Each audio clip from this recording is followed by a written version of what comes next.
J'espère que vous avez passé une bonne semaine. Nous saluons aussi, bien sûr, tous ceux et toutes celles qui nous écoutent sur Internet.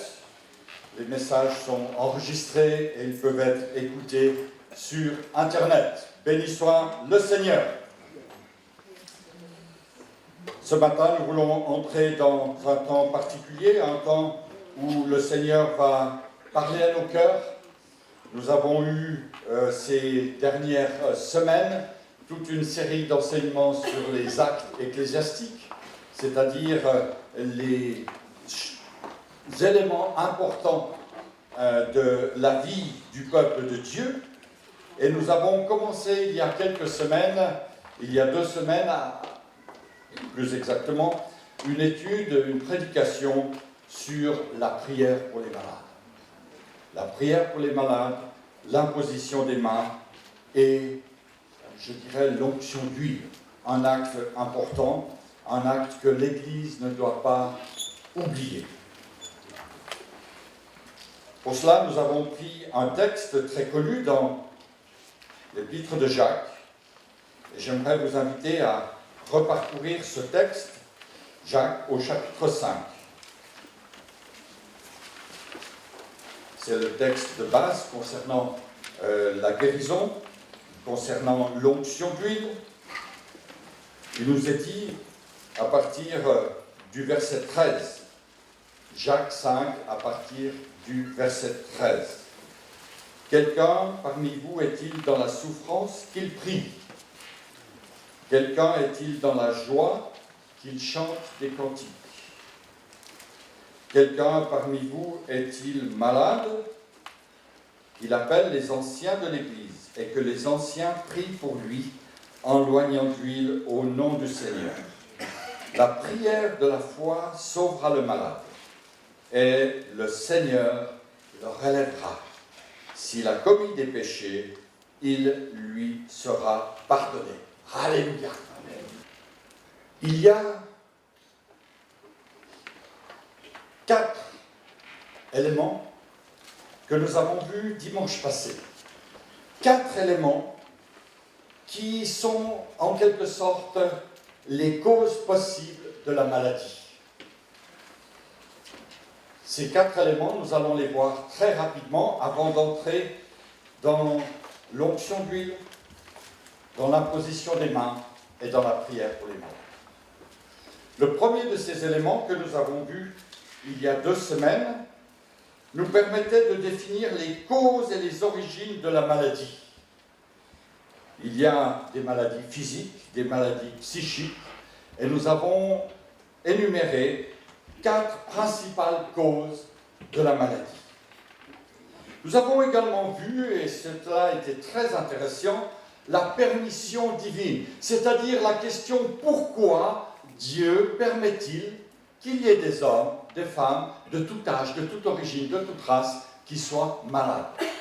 Et nous avons vu l'exemple de Job, l'exemple de Paul. Pourquoi y a-t-il encore aujourd'hui l'autorisation de Dieu pour certaines maladies? Et puis le 3e point que nous avons vu, c'est Dieu et la médecine, avec ce célèbre texte du livre des rois, où nous voyons la guérison du roi Ézéchias, et où Ésaïe va dire « Prenez une masse de figues et appliquez-la sur l'ulcère du roi Ézéchias ». Il s'agit donc là d'un médicament naturel, il est vrai, une masse de figues, un cataplasme qui va guérir l'ulcère. La Bible nous dit « Ézéchias a été guéri ». Alléluia. Et puis nous avons vu également très rapidement ce qu'est le miracle de la guérison. Et nous avons pris l'exemple du général syrien, Naaman, qui était lépreux. Et puis, cette maladie, à cette époque-là, nous l'avons précisé, ne se guérissait pas. Et Naaman a dû se plonger 7 fois dans le Jourdain pour être guéri. Il a été guéri. Alléluia. Et puis, bien sûr, quand nous arrivons dans le Nouveau Testament, nous avons vu que notre Seigneur allait de lieu en lieu, faisant du bien à tous, guérissant, délivrant, ceux qui étaient sous l'emprise du diable, ceux qui étaient malades, ceux qui étaient dans les chaînes, ceux qui étaient affectés par toutes sortes de difficultés. Et je terminais cette première partie avec une précision de taille, une question importante, somme toute, qui apparaît ici à l'écran. Jésus guérissait toutes les maladies, mais la Bible ne dit pas que Jésus guérissait tous les malades. Affirmation pour certains, interrogation pour d'autres. Nous allons, comme je l'ai promis, développer cela. Et cette affirmation, elle vaut quand même réflexion. Mais tout d'abord, qu'en est-il aujourd'hui de la guérison miraculeuse? Oui ou non, le Seigneur guérit-il encore, comme il guérissait autrefois? Est-il encore celui qui manifeste sa grâce? Est-il encore celui qui délivre, celui qui est dans les chaînes, qui guérit celui qui est aveugle, qui guérit celui qui est paralytique? Est-il encore aujourd'hui ce même Jésus comme auparavant? Et je crois personnellement que la puissance du Seigneur n'est pas limitée. Je crois que sa puissance n'a pas changé, parce que Dieu est Dieu, et Dieu de par sa nature ne change pas. Son Fils Jésus de par sa nature ne change pas. Le Saint-Esprit de par sa nature divine ne change pas. Je crois toutefois qu'il faut aborder l'ensemble de la parole de Dieu, l'ensemble de ces textes, nous parlons de la guérison, du miracle de la guérison, en tenant compte de ce qu'elle enseigne dans son ensemble. C'est-à-dire de la Genèse jusqu'à l'Apocalypse. C'est-à-dire depuis le début de la création du monde jusqu'à son retour, et même bien au-delà. Il y a ce qu'on nomme dans la parole de Dieu les temps de Dieu.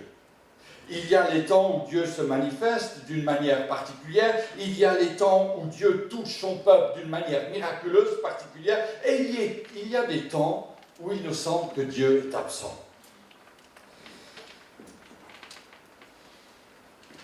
Vous allez peut-être insister et me dire, mais finalement, oui ou non, est-ce que le Seigneur guérit aujourd'hui? Est-ce que le Seigneur peut me guérir? Et je réponds, très certainement oui, assurément oui. Le Seigneur peut guérir. Je crois que le temps des miracles est encore là, en 2016. Mais ces miracles se manifestent différemment, suivant les époques, suivant les temps, suivant les terreaux, suivant les terrains.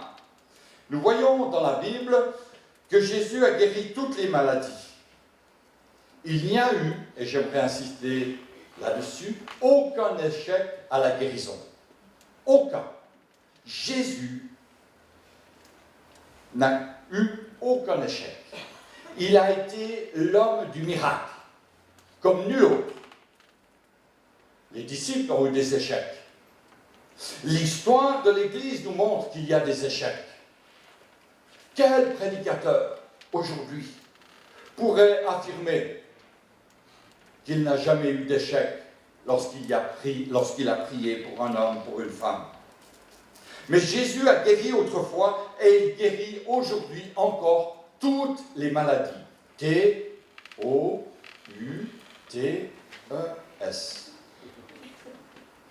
Capito? Toutes les maladies, quelles qu'elles soient. Néanmoins, dans cette fin des temps, j'aimerais dire que beaucoup se présentent à nous, au peuple, à l'Église, au monde, comme étant des hommes de Dieu, avec un pouvoir de guérison aussi important que celui des apôtres. Mais contrairement aux apôtres, leur parcours, leur service est parsemé d'échecs. Il y a même des échecs à répétition. Les aveugles restent aveugles, les porteurs de lunettes ont toujours des lunettes, les tétraplégiques sont toujours paralysés. Alors que dire? Que dire dans cette confusion aujourd'hui? Dieu reste le même. Mais les hommes, les temps et les circonstances ont changé.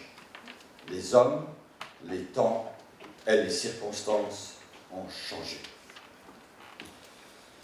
J'aimerais étoffer ce propos par l'histoire de Lazare. Lorsque le Seigneur est confronté à son ami Lazare, mort depuis plusieurs jours, qui est dans le tombeau, Jésus va lui dire « Sors !» Et Lazare va sortir. Il n'a pas attendu 15 jours avec une autorisation du cimetière pour sortir. Il est sorti immédiatement. Lazare est sorti vivant du tombeau alors qu'il était mort.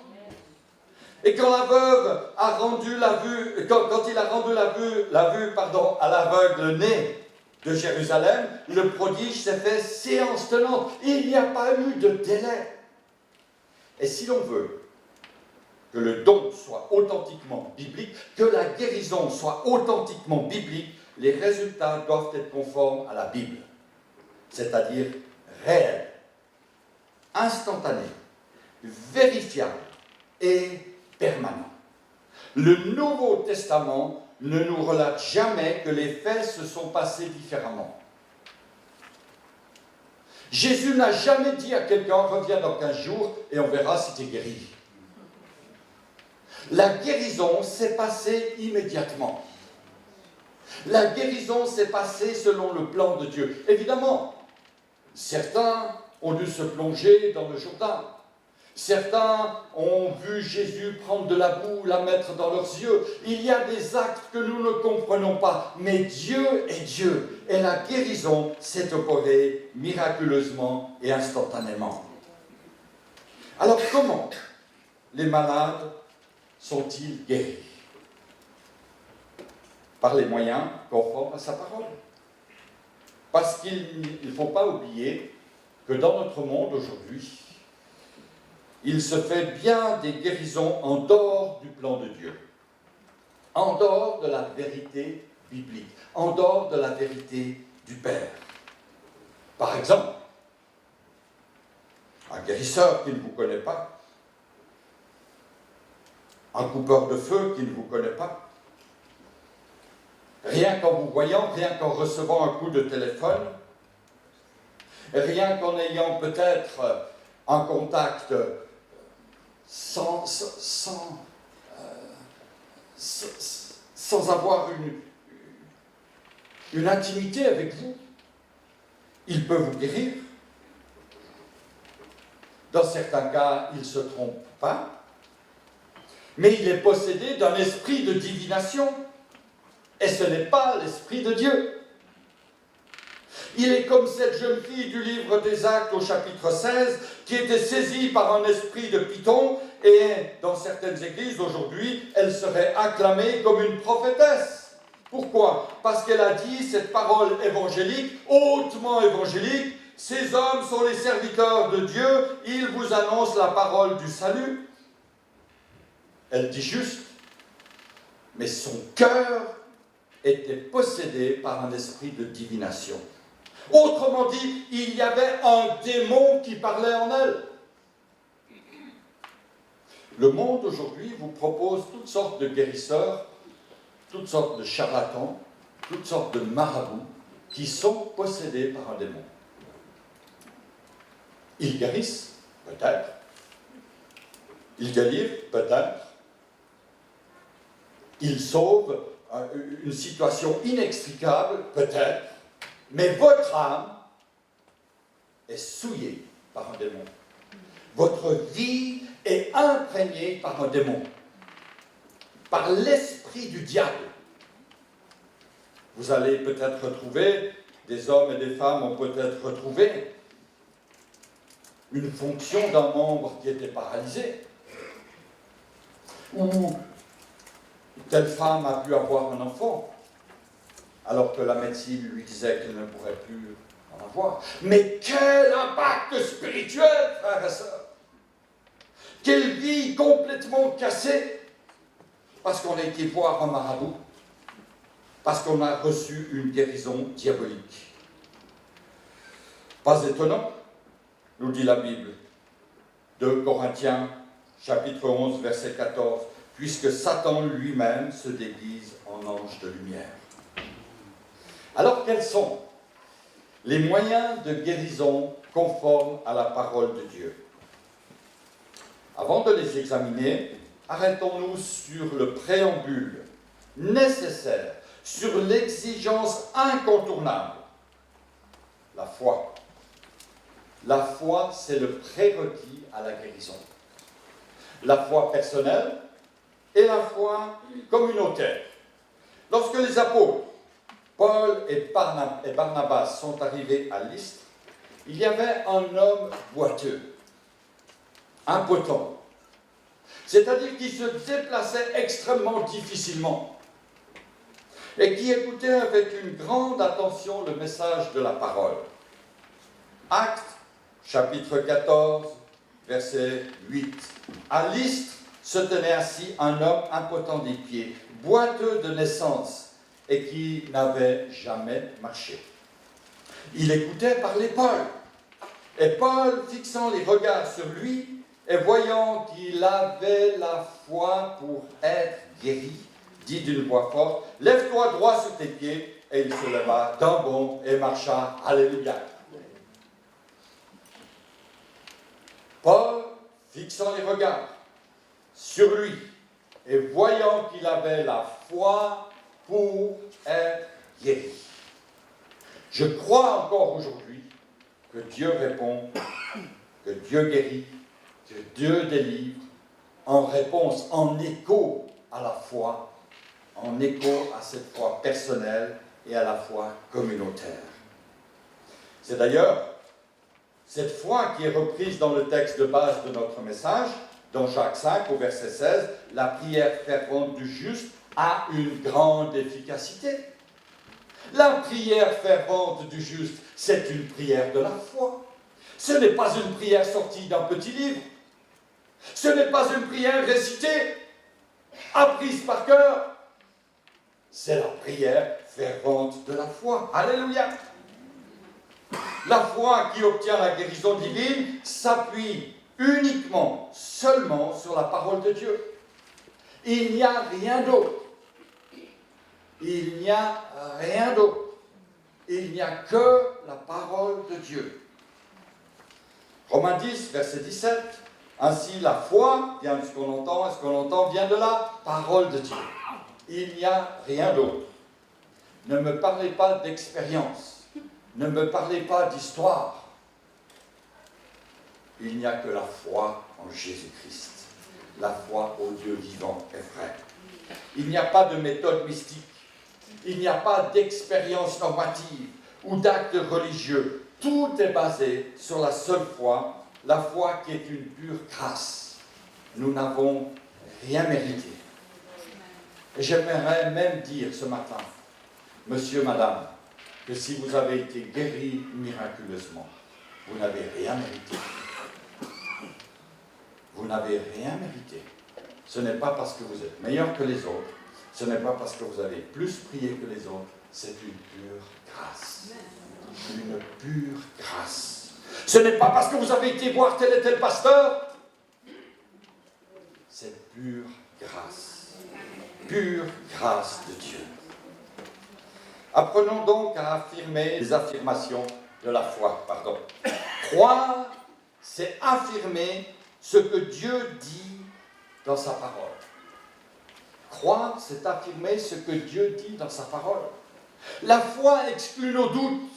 La foi exclut nos faux raisonnements du style « Je suis trop gravement malade pour être guéri. Je suis trop vieux pour que je sois guéri. Il n'est plus possible que je sois guéri. » Bien sûr que parfois, il faut mourir de la maladie dont on souffre, comme le dit là aussi la parole, ou que l'on s'entende dire par le Seigneur, « Ma grâce te suffit. » Mais apprenons, frères et sœurs, à parler le langage de la Bible et à dire ce que Dieu dit, psaume 103, verset 1. Mon âme bénit l'Éternel, que tout ce qui est en moi bénisse son saint nom. Mon âme bénit l'Éternel et n'oublie aucun de ses bienfaits. C'est lui qui pardonne toutes tes iniquités, qui guérit, Alléluia, qui guérit toutes tes maladies. C'est lui qui te délivre de la fosse, c'est lui qui te couronne de bonté et de miséricorde, c'est lui qui rassasie de bien ta vieillesse, qui te fait rajeunir comme l'aigle. Alléluia. Mais entre nous, savez-vous comment on fait rajeunir un aigle?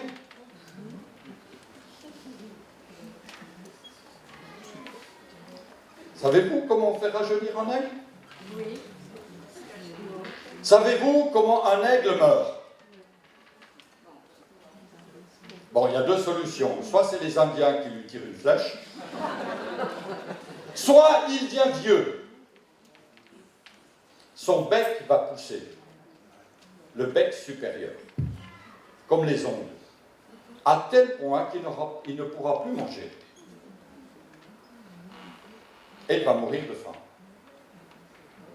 Et si je veux que mon aigle rajeunisse, parce que je l'aime, parce que je l'ai apprivoisé, parce que c'est un bon chasseur, qu'est-ce que je vais faire? Je vais lui casser le bec. Quelle souffrance! Il n'y a pas d'anesthésie pour les aigles. Hein? Et lorsque le Seigneur nous fait rajeunir, parfois ça fait un peu mal. Il nous casse le bec. Je n'ai pas dit il nous cloue le bec, hein? J'ai dit il nous casse le bec. Mais le Seigneur est tout puissant. Et il veut nous faire rajeunir. Alléluia! Il veut notre guérison, alléluia. Ça passe par des temps difficiles. Ça passe par des temps d'épreuve. Dans un petit livre sur le sujet de la guérison, le pasteur Clément Le Cossec a dit ceci: placez-vous dans une atmosphère de foi en proclamant hardiment les vérités de l'Évangile et en vous les appropriant, puisqu'elles sont aussi pour vous. La foi ne pose pas de questions à Dieu. La foi ne pose pas de conditions à Dieu. La foi ne pose pas d'exigences à Dieu, comme le font certains malades, qui disent, si tu me guéris, Seigneur, je te suivrai. Si tu me guéris, je ferai ceci ou cela, je te donnerai ceci ou cela. La foi conduit à la guérison, mais la foi seule. Lorsque Jésus va dire à Marthe, la sœur de Lazare, ne t'ai-je pas dit que si tu crois, tu verras la gloire de Dieu? Si tu crois. En quoi crois-tu ce matin, mon frère, ma sœur? Où as-tu mis ta foi? En qui as-tu mis ta foi? De la même manière, la foi n'implique pas un certain statut dans l'Église, un certain nombre d'années de vie spirituelle. La foi ne s'appuie pas sur nos actes pieux, nos offrandes, nos sacrifices. Elle s'appuie sur la grâce divine et les promesses de Jésus. La foi indispensable à la guérison. Venons maintenant, si vous le voulez bien, aux trois moyens que Dieu va utiliser, que Dieu peut utiliser pour nous conduire à la guérison divine.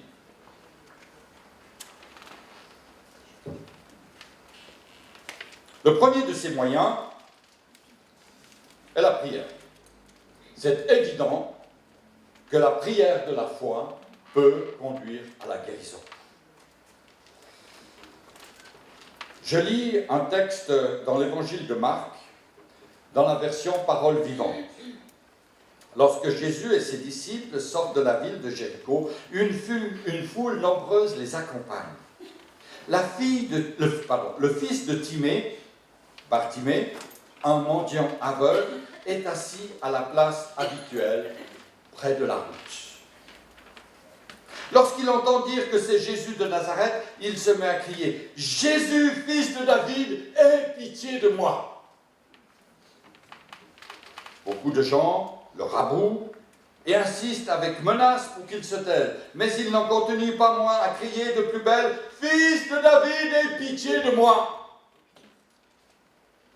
Jésus s'arrête et dit, « Faites-le venir. » On appelle l'aveugle en lui disant, « Courage, lève-toi, il t'appelle. » À ces mots, et notez qu'ici, Jésus n'avait encore rien manifesté envers cet homme. À ces mots, il se lève d'un bond, jette son manteau et s'élance vers Jésus. Jésus lui demande, « Que veux-tu que je fasse pour toi ?»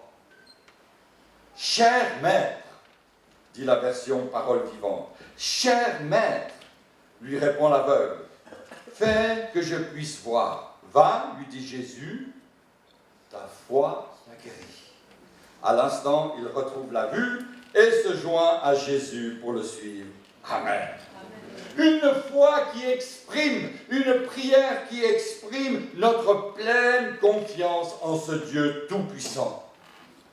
Dieu agit encore aujourd'hui.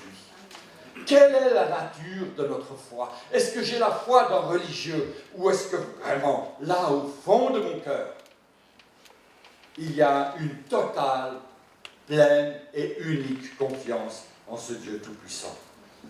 Jésus a porté nos maladies à la croix. La Bible nous dit que c'est dans ces meurtrissures que nous sommes guéris. La Bible nous enseigne que nous pouvons également prier ensemble. Et cela nous a été rappelé encore ce matin en célébrant la Sainte Seine, car là où 2 ou 3 sont assemblés en mon nom, je suis au milieu d'eux. Alléluia! Une église qui n'aurait plus de vie de prière n'aurait plus d'impact. Plus d'impact dans la société. Les hommes et les femmes seraient là pour faire autre chose que pour prier. Et il y aurait toujours et encore des malades. Deuxième moyen que Dieu utilise pour guérir, ce sont les impositions des mains. Dans l'évangile de Luc, au chapitre 4, verset 38, en sortant de la synagogue, il se rendit à la maison de Simon. La belle-mère de Simon avait une violente fièvre et ils le prièrent en sa faveur. S'étant penché sur elle, il menaça la fièvre et la fièvre la quitta. À l'instant, elle se leva et les servit. Après le coucher du soleil, tous ceux qui avaient des maladies sont amenés vers Jésus. Il impose les mains à chacun d'eux et il les guérit. Alléluia. Il y a l'imposition des mains.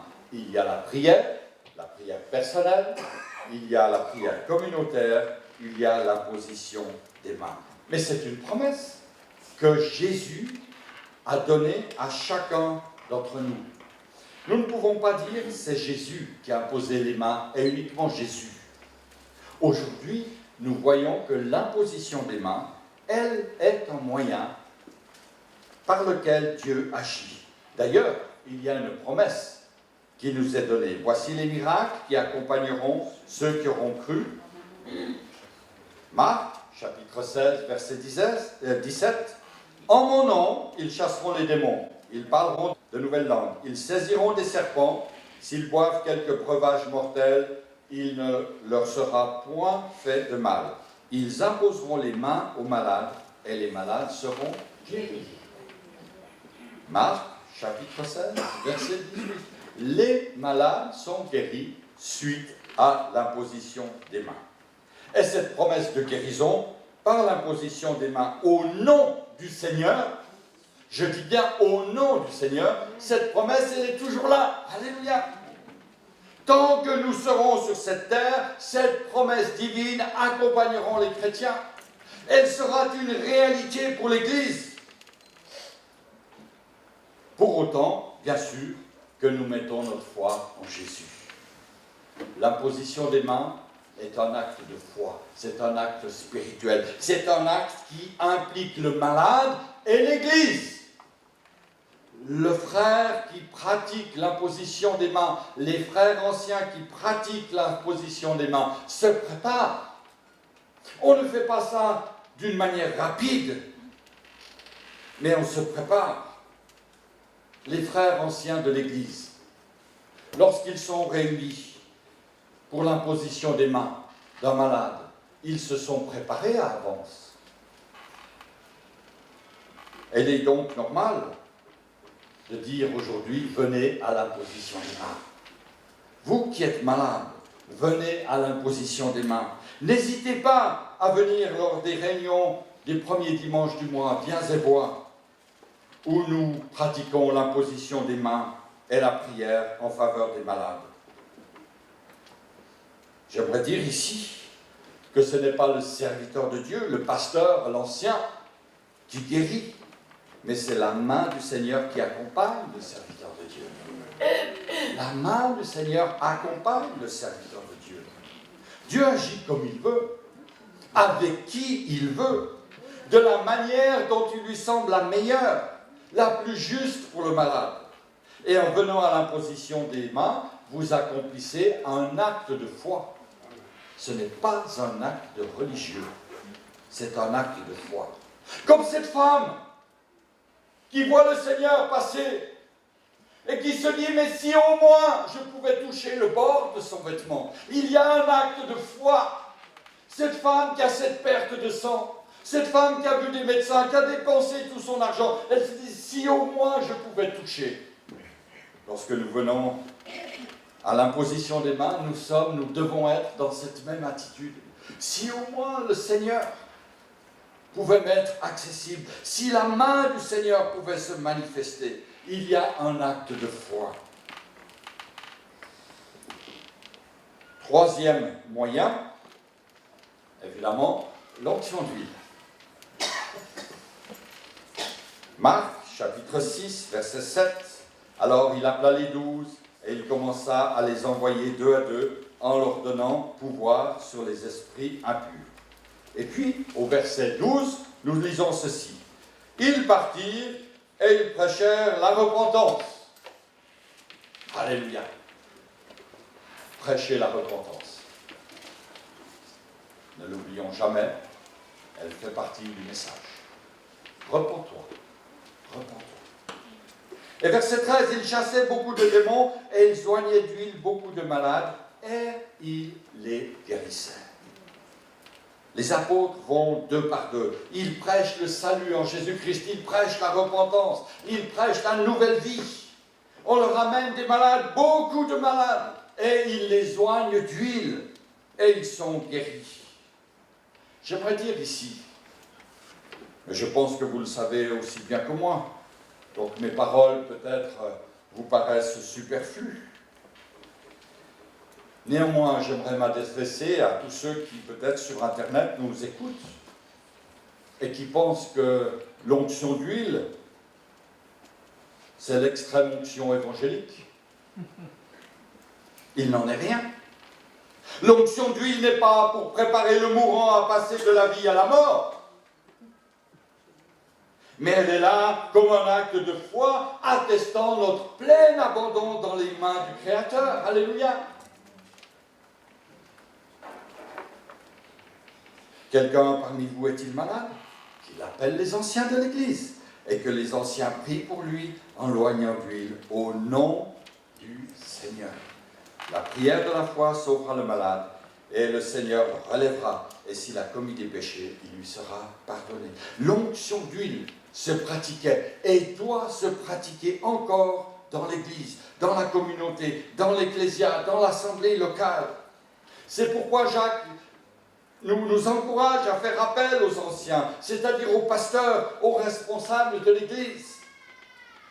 Il tombe donc sous le sens que l'onction d'huile ne peut pas se faire de manière privée, en achetant soi-même son huile, si possible de l'huile venant de Jérusalem, et en se la versant soi-même sur la tête, ou sur notre voiture, ou sur notre maison.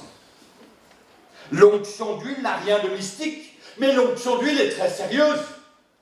L'onction d'huile n'a rien de religieux, mais elle est biblique. Elle n'a rien de magique, mais elle peut amener la guérison. Alléluia. Il ne s'agit pas d'un sacrement, je le dis ici, mais d'un acte de foi impliquant le malade et les anciens.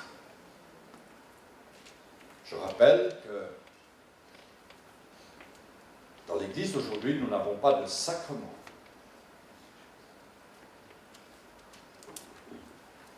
nous avons la parole de Dieu qui nous enseigne que certains actes, certains moyens peuvent être utilisés par le Seigneur. Mais les moyens ne guérissent jamais à eux seuls. La foi a parfois besoin de s'exprimer par un acte, c'est vrai, telle l'onction d'huile, telle la position des mains. Mais ces actes aident à manifester la foi et à saisir les promesses de guérison. Ce matin, nous avons chanté les louanges de Dieu. Nous avons été transportés un peu comme ces gens dans la ville de Jérusalem qui acclament le Seigneur qui vient. Ils mettent devant le Seigneur des branches de palmier, ils étendent leurs habits, ils lèvent les mains, ils crient Hosanna. Mais ce n'est pas parce que je lève les mains que je suis dans la louange. Ce n'est pas l'acte qui est important, c'est l'attitude de mon cœur. Il faut savoir que tout acte non accompagné de foi en Jésus-Christ est spirituellement dangereux. Je répète cette affirmation. Tout acte, quel qu'il soit, non accompagné de la foi en Jésus-Christ est spirituellement dangereux. Je dis en Jésus parce que certains ont foi dans leurs petits cailloux. Ou foi dans la bouteille d'eau achetée, je ne sais pas dans quel pèlerinage. En plus, elle est très lourde. Vous voyez ce que j'entends? Non, vous ne voyez pas. La foi en Jésus seul, alléluia. Il n'y a rien d'autre. Avant d'apporter une conclusion, quelques mots quant au cadre dans lequel l'onction d'huile peut avoir lieu. Ou même doit avoir lieu. Je l'ai dit tout à l'heure, comme pour la position des mains, les anciens et le malade doivent se préparer. Il n'y a donc généralement pas d'onction d'huile précipitée. Bien sûr, l'onction d'huile peut avoir lieu au domicile ou à l'hôpital, mais jamais à la morgue.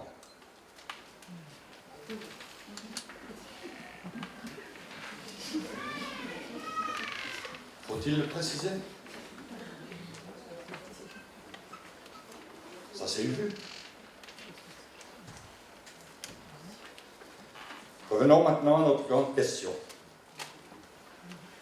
Acte 3, versets 1 à 10. Va répondre, j'ose espérer, à cette interrogation. Pourquoi tous les malades ne sont-ils pas guéris? Pourquoi vous, mon frère, vous, ma sœur, qui êtes venus à l'imposition des mains, qui êtes venus à l'onction d'huile, qui êtes venus à la prière fidèlement, qui avez déversé votre cœur devant le Seigneur, qui avez reçu la prière des anciens, la prière du pasteur, pourquoi est-ce qu'il subsiste dans votre vie une non-guérison? Vous vous êtes examiné comme Job. Vous avez regardé votre vie, peut-être même celle de votre entourage. Vous dites, Seigneur, mais il n'y a pas de péché. Je ne vois rien. Seigneur, montre-moi. Mais le Seigneur n'a rien montré. Il vous semble que vous êtes fidèle. Il vous semble que vous n'avez pas une manière de vivre répréhensible. Et pourtant, la maladie est toujours là. Il n'y a pas cette guérison. Ce texte de Acte 3, versets 1 à 10, je vais le lire en entier. Il nous permet, somme toute, d'avoir réponse à cette interrogation. Pourquoi tous les malades ne sont-ils pas guéris?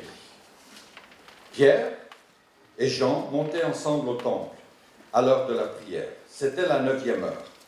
Il y avait un homme boiteux de naissance qu'on portait et qu'on plaçait tous les jours à la porte du temple, appelé la Belle, pour qu'il demandât l'aumône à ceux qui entraient dans le temple. Cet homme, voyant Pierre et Jean qui allaient y entrer, leur demanda l'aumône. Pierre, de même que Jean, fixa les yeux sur lui et dit, « Regarde-nous. » Et il regardait attentivement, s'attendant à recevoir d'eux quelque chose. Il demande l'aumône. Il demande une pièce.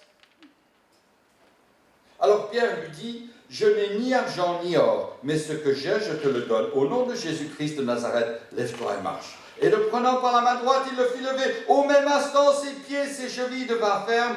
D'un saut, il fut debout et il se mit à marcher. Il entra avec eux dans le temple, marchant, sautant et louant Dieu. Tout le monde le vit, marchant et louant Dieu. Ils reconnaissaient, ils attestent. Ils reconnaissaient que c'était celui qui était assis à la belle porte du temple pour demander l'aumône, et ils furent remplis d'étonnement et de surprise au sujet de ce qui lui était arrivé. Franchement, frères et sœurs, vous avez lu ce texte plusieurs fois.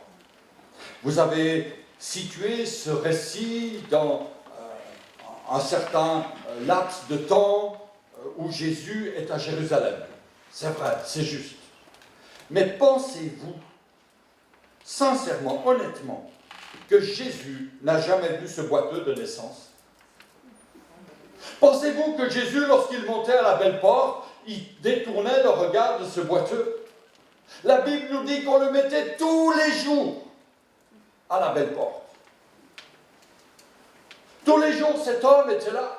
Tous les jours, cet homme était à la porte du temple, à la belle porte du temple. Tous les jours, Jésus avait l'occasion de le voir.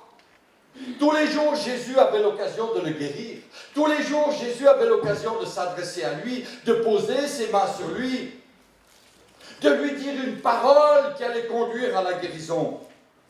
Pourquoi ne l'a-t-il pas guéri? Jésus n'a pas toujours guéri. Pourquoi? Parce qu'il y a les temps et les moments du Maître. Et quand ce n'est pas le temps, ce n'est pas le temps. Quand ce n'est pas le moment, ce n'est pas le moment. Mais Dieu, pourquoi? C'est notre question. Ma grâce te suffit. Ma grâce te suffit.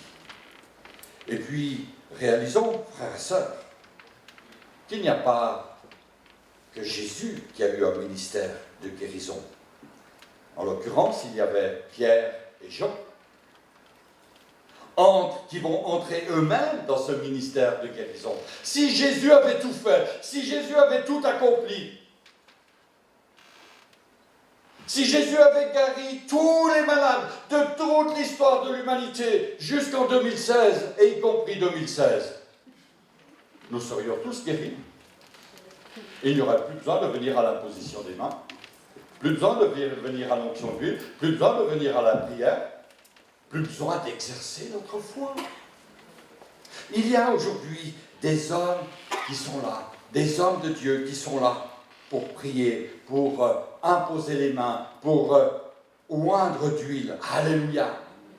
Et de nous encourager à ce que notre foi puisse grandir. Je termine en disant qu'il y a le visible,